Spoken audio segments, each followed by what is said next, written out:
kembali lagi bersama saya Florentina Sitompul.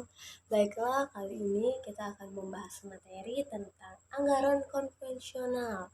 Baiklah teman-teman, mari kita sama-sama mendengarkan dan sama-sama membaca serta menonton video ini sampai habis supaya kita mengerti apa sih itu anggaran konvensional. Cekidot.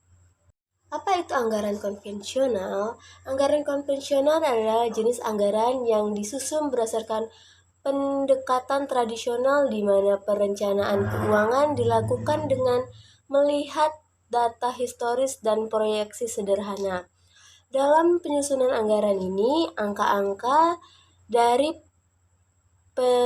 periode sebelumnya seperti tahun sebelumnya digunakan sebagai dasar untuk menentukan anggaran pada periode berikutnya.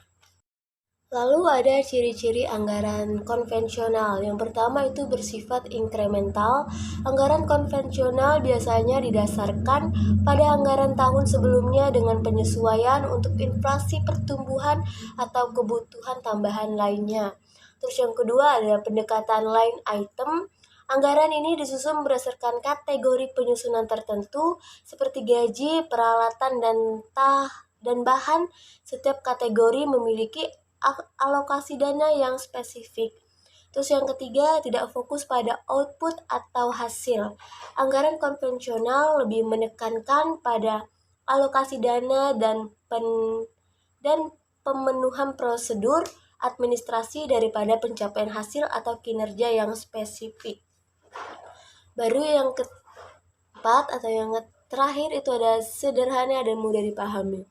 Karena menggunakan pendekatan yang sudah biasa dan terstruktur, anggaran konvensional lebih mudah dipahami dan diterapkan oleh organisasi. Baiklah, adapun kelemahan dari anggaran konvensional itu sendiri.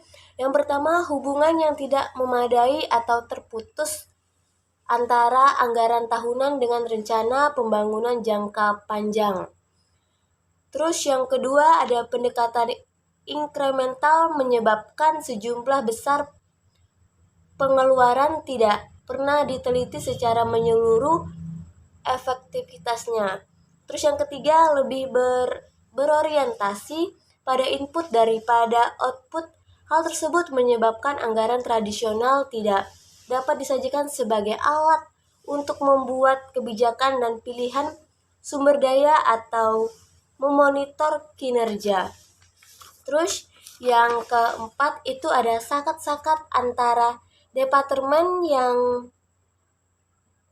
kaku membuat tujuan nasional secara keseluruhan sulit dicapai. Terus yang kelima ada proses anggaran terpisah untuk pengeluaran rutin dan pengeluaran modal atau investasi. Lalu yang terakhir itu ada anggaran tradisional bersifat tahunan. Jadi anggaran tradisional tersebut sebenarnya terlalu pendek terutama untuk proyek model dan hal tersebut dapat mendorong praktik-praktik yang tidak diinginkan.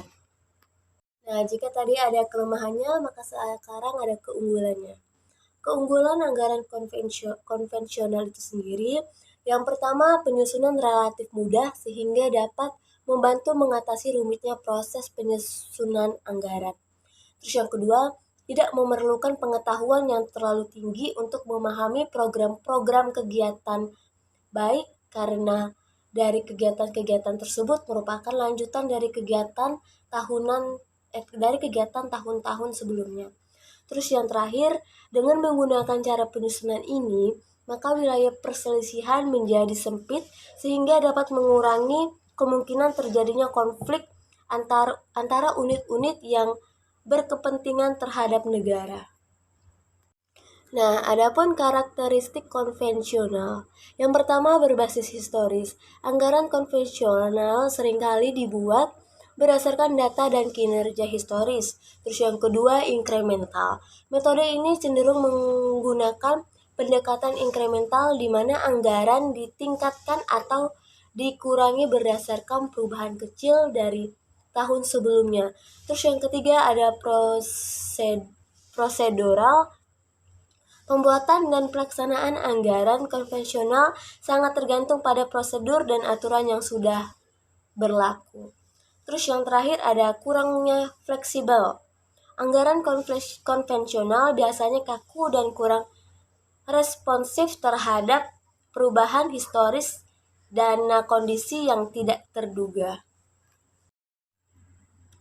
Nah, kesimpulannya adalah sistem anggaran tradisional adalah suatu cara menyusun anggaran yang tidak didasarkan atas pemikiran dan analisa rangkaian kegiatan yang harus dilakukan untuk mencapai tujuan yang telah ditentukan. Baiklah teman-teman, hanya itu yang bisa saya jelaskan. Kurang dan lebihnya saya minta maaf. Terima kasih.